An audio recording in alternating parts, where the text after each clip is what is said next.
Shalom, selamat pagi anak-anak. Bagaimana kabar kalian? Pak Udi berharap dan tetap berdoa kalian semuanya sehat dan baik. Oke, kita akan mulai pelajaran kita pada hari ini ya. Sebelumnya kita berdoa dulu, minta hikmat dari Tuhan supaya kita bisa mengerti pelajaran hari ini. Tuhan Yesus, terima kasih kami anak-anak kelas 3 boleh kembali belajar pagi hari ini tentang firman Tuhan. Tolong kami berikan hikmat supaya bisa mengerti dan memahami firman-Mu dengan baik. Dalam nama Tuhan Yesus kami berdoa. Amin. Anak-anak, hari ini kita akan belajar pelajaran yang kedua, yaitu aku bersyukur atas turunnya hujan. Tujuan dari pembelajaran ini adalah yang pertama, anak-anak dapat memahami kehadiran Allah dalam berbagai musim. Kedua, siswa dapat mensyukuri adanya musim hujan. Ketiga, siswa dapat menunjukkan perilaku bersyukur atas musim hujan.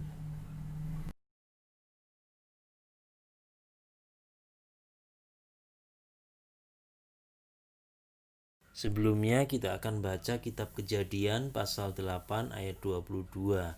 Selama bumi masih ada, takkan berhenti-henti musim menabur dan menuai, dingin dan panas, kemarau dan hujan. Kita juga baca Ayub pasal 5 ayat 10. Ia memberi hujan ke atas muka bumi dan menjatuhkan air ke atas ladang. Juga dalam Mazmur pasal 74 ayat 17. Engkaulah yang menetapkan segala batas bumi. Musim kemarau dan musim hujan engkaulah yang membuatnya.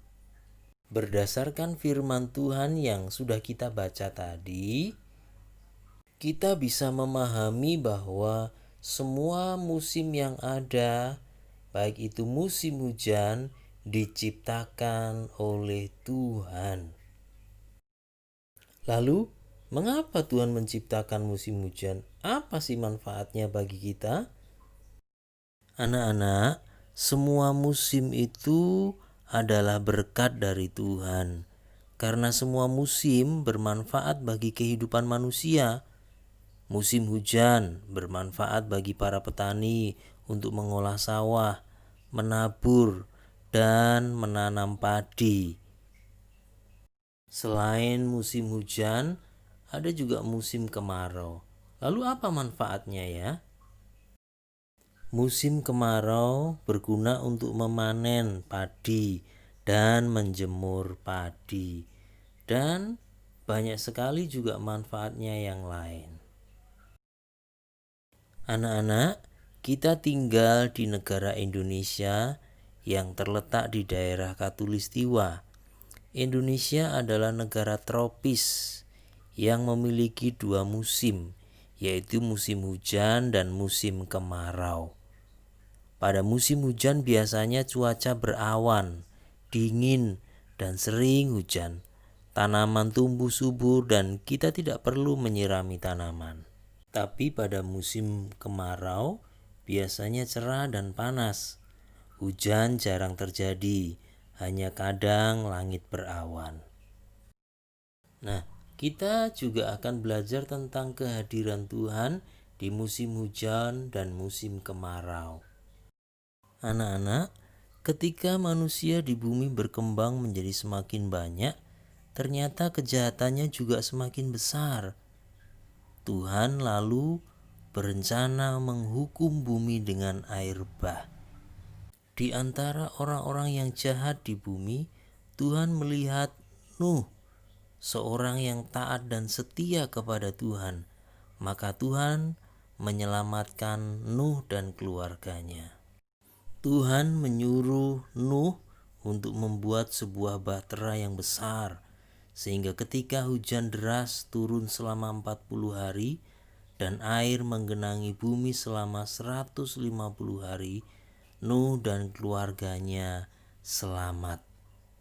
Tetapi orang-orang yang berbuat kejahatan pada waktu itu, mereka mati tenggelam oleh air bah. Setelah Nuh selamat dari air bah, lalu Nuh mengajak seluruh keluarganya mengucap syukur kepada Tuhan dengan mempersembahkan korban di hadapan Tuhan. Sejak itulah Tuhan berjanji akan mengatur antara musim hujan dan musim kemarau, antara musim menabur dan musim menuai. Semuanya akan berlangsung secara bergantian dengan teratur. Sebagai tanda perjanjian tersebut, Tuhan memasang pelangi di langit.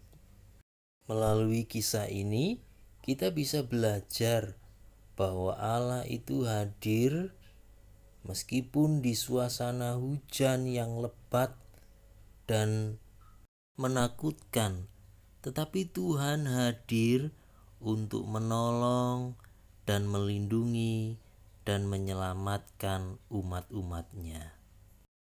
Pada kisah yang lain, ada seorang raja yang bernama Ahab. Dia adalah raja Israel, tetapi dia memiliki seorang istri yang bernama Isabel. Istrinya ini seorang yang menyembah dewa Baal, dan dia mempengaruhi Ahab untuk menyembah kepada Baal.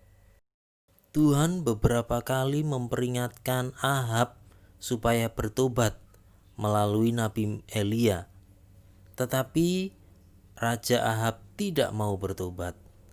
Lalu Tuhan menghukum bangsa Israel dengan kekeringan selama 3,5 tahun. Pada masa kekeringan itu, Tuhan tetap memelihara Nabi Elia dengan memberikan makan daging dan roti yang dibawa oleh seekor burung gagak, dan dia bisa minum air di tepi sungai Kerit. Lalu Elia juga dipelihara oleh seorang janda di Sarfat sampai masa kekeringan itu berakhir. Setelah 3,5 tahun masa kekeringan, Nabi Elia naik ke puncak gunung. Ia lalu berdoa memohon kepada Tuhan supaya mengirimkan hujan.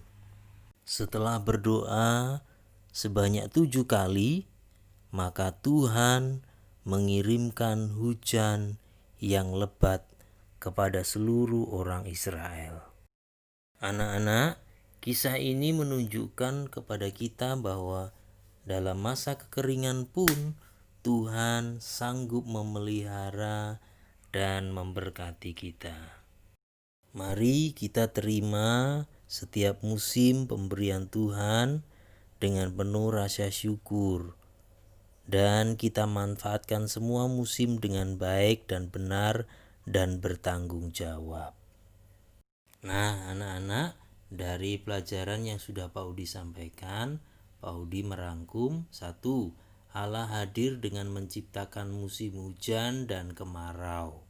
Kedua, Allah memakai musim hujan dan kemarau untuk memberkati dan menghukum manusia. Ketiga, selalu bersyukur pada saat musim hujan maupun kemarau. Oke anak-anak, sekarang tugas yang harus kalian kerjakan ya.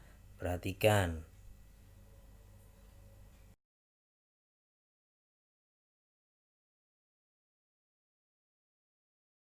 Puji Tuhan anak-anak, pelajaran sudah Pak Udi sampaikan hari ini. Ayo kita akhiri dengan doa ya. Tuhan Yesus, terima kasih kami sudah belajar tentang bersyukur atas turunnya hujan, atas musim yang Tuhan berikan kepada kami.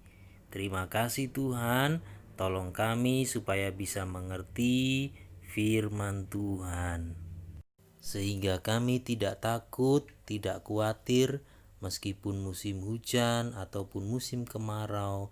Tuhan tetap memelihara kami. Ajar kami untuk selalu mengucap syukur dalam setiap musim. Terima kasih Tuhan. Di dalam nama Tuhan Yesus, amin. Nah, sampai jumpa lagi ya anak-anak. Tuhan memberkati kalian semuanya. Amin.